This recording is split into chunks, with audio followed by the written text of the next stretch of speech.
Jubilee hills లో సీనన్న ఇంట్లో Jubilee hills లో ఏ సన్న బియ్యం తింటున్నామో ఇవాళ పేదోడి ఇంట్లో సన్న బియ్యం తింటుంటే వాళ్ళ కళ్ళల్లో వాళ్ళ పిల్లల ఆనందం చూస్తే సంటి పిల్లలకు కన్న తల్లి సన్న బియ్యంతోని బుక్కడు బువ్వ తినిపిస్తుంటే ఆ తల్లి ఆనందం చూసినప్పుడు ఒక నాయకుడిగా ఇంతకంటే మాకు ఏమి సంతోషాన్ని ఇస్తుందని నేను అడుగుతున్నా. కోట్ల రూపాయలు ఇయ్యవు, వేల కోట్లు సంపాదిస్తే ఇవాళ పక్కన చూస్తున్నారు. 110 నెలల అధికారంలో ఉండి నెలకు 1000 కోట్లు తగ్గకుండా 1,00,000 కోట్ల పైన దోసుకున్న ఆయన పిల్లలు కత్తులతో పొడుచుకుంటారు. ఒకరొకరు పంపకాలలో తేడా వచ్చి బావ బామ్మర్ది అక్క తమ్ముడు ఇంటిల్లి పాది తలా ఒదిక్కు తయారయ్యి ఎవ్వనికి వాడు బల్లాలు తీసుకొని ఈపులో ఒడుచుకునే పరిస్థితి వచ్చింది. ఏం సంతోషమైన తండ్రికి 1,00,000 కోట్లు సంపాదించిండు, ఫామ్ హౌజులు ఇచ్చిండు, బంగళాలు ఇచ్చిండు, వ్యాపారం ఇచ్చిండు, టీవీలు ఇచ్చిండు, పేపర్లు ఇచ్చిండు, రాసుకోనికే పేపర్ ఇచ్చిండు, చూపించుకోనికే టీవీ ఇచ్చిండు. కానీ వాళ్ళకు ప్రశాంతతగానే ఆనందం ఇవ్వగలిగిండా? దోపిడీ సొమ్ము ఇవాళ కుటుంబంలో చిచ్చు పెట్టింది. ఇవాళ వాళ్ళు కొట్లాడుకొని ఉరిమి మంగళ మీద పడ్డట్టు వాళ్ళు పొడుచుకునే విడిచిపెట్టి మన పేర్లు తీసుకుంటారు. మేమేదో ఆన్లైన్ కాలు ఉన్నాం, మేమేదో ఈలైన్ కాలు ఉన్నామని నేను ఒక మాట చెప్పదలుచుకునే, ఎక్కువ చెప్పదలుచుకోలే. కానీ 2023 డిసెంబర్లోనే ఆ కాల నాగును మీరు కట్టెతో కొట్టి చంపారు. ఇప్పుడు ఆ సచ్చిన పావును చంపాల్సిన అవసరం నాకుందా?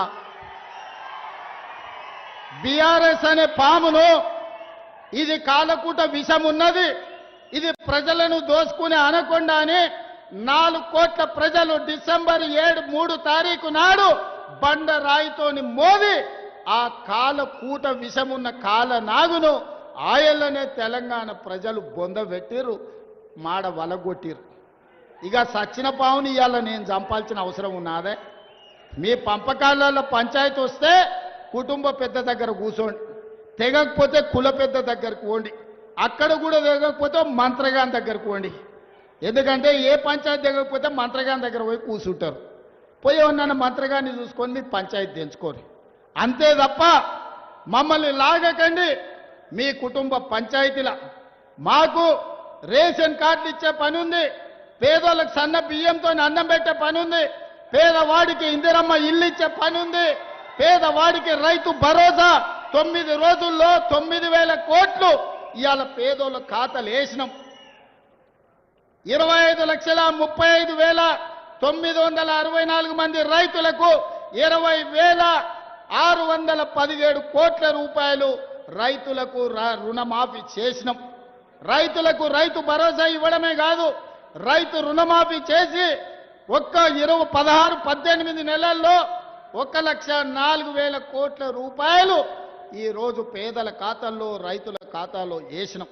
అందుకే మిత్రులారా, ఈరోజు రేషన్ కార్డు కావాలన్నా, ఇందిరమ్మ ఇల్లు కావాలన్నా, సన్న బియ్యం కావాలన్నా, 50 లక్షల ఇళ్లకు 200 యూనిట్లు ఉచిత కరెంటు ఇచ్చినా ఈరోజు అది ఇందిరమ్మ రాజ్యంలోనే సాధ్యమైంది, ఈరోజు మన ప్రభుత్వంలోనే సాధ్యమైంది.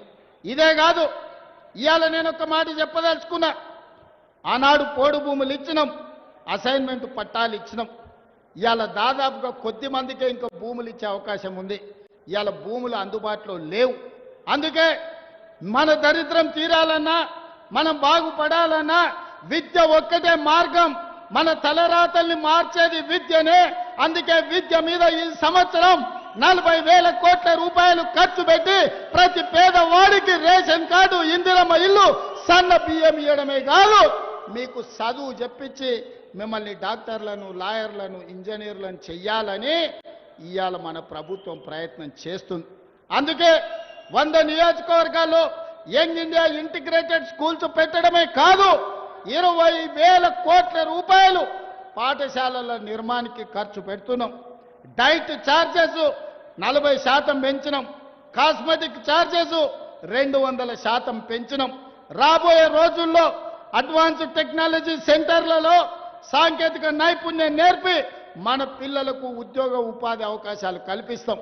ఇవాళ సింగపూర్, సౌత్ కొరియా, జపాన్లలో అవకాశాలు ఇప్పటి వరకు ఖమ్మం జిల్లా నుంచి కానీ ఇతర జిల్లాల నుంచి ఈరోజు అమెరికాకు పోతున్నారు ఇంజనీర్లు చదివి. మరి అందరు ఇంజనీరింగ్ చదువుకోలేరు కదా. కొంతమంది ఐటీఐలు చదువుతారు, కొంతమంది పాలిటెక్నిక్ చదువుతారు, కొంతమంది డిగ్రీ చదువుతారు. మరి వాళ్ళకు ఉద్యోగాలు ఎట్లా? అందుకే ఈనాడు అడ్వాన్స్ టెక్నాలజీ సెంటర్లు ప్రారంభించడం. ప్రతి నియోజకవర్గానికి ఒకటి ఇచ్చే బాధ్యత నాది. వేలాది మంది విద్యార్థులు అందులో చదువుకోండి. మీకు సింగపూర్లో, సౌత్ కొరియాలో, జపాన్లో మీకు ఉద్యోగాలు ఇప్పించి మన బతుకుల్లో వెలుగులు తీసుకొచ్చే బాధ్యత నాది. అందుకే ఇక్కడ ఉన్న యువకులకు, వేదిక మీద ఉన్న నాయకత్వానికి నేను సూచన చేస్తున్నా. పేదల బతుకులు బాగుపడాలంటే పేదవాడు చదువుకోవాలి. విద్య ఒక్కటే మన బతుకులను మారుస్తుంది. మనం చదువుకుంటే బాగుపడతాం. ఒకప్పుడు ఆయన గొర్రెలు పెంచుకోండి, బర్రెలు పెంచుకోండి, చేపలు పట్టుకోండి, చెప్పులు కుట్టుకోండి అన్నాడు. మన పిల్లలేమో గొర్రెల్ని పెంచాలంట, బర్రెల్ని గాయాలంట, చేపలు పట్టుకోవాలంట, చెప్పులు కుట్టాలంట. వాళ్ళ పిల్లలు మాత్రం రాజ్యాలు ఏరుకుంటారంట, రాజులు అవుతారంట, రాష్ట్రాలను దోసుకుంటారంట. అందుకే ఇవాళ పేదవాడు పరిపాలన చెయ్యాలి. పేదవాడు డాక్టరో, లాయరో, ఇంజనీరో, ఐఏఎస్ఓ, ఐపీఎస్ఓ కావాలి. కావాలి అంటే చదవాలి, చదవాలి అంటే ప్రభుత్వానికి చిత్తశుద్ధి ఉండాలి. అందుకే నా ఏకాగ్రత మొత్తం చైతన్యం కలిగిన ఖమ్మం జిల్లా ప్రజలకు, యువకులకు నా విజ్ఞప్తి, చదువుకోండి. మీరు చదువుకి ఏం కావాలనో నన్ను అడగండి. ఎవరో సహాయం చేస్తే బ్రతకడం కాదు, మనమే 10 మందికి సాయం చేసేటట్టు ఎదగాలి. ఆ ఎదగాలి అని అంటే ఇవాళ పేదరికం పోవాలి అంటే చదువుకోవాలి. అందుకే మిత్రులారా,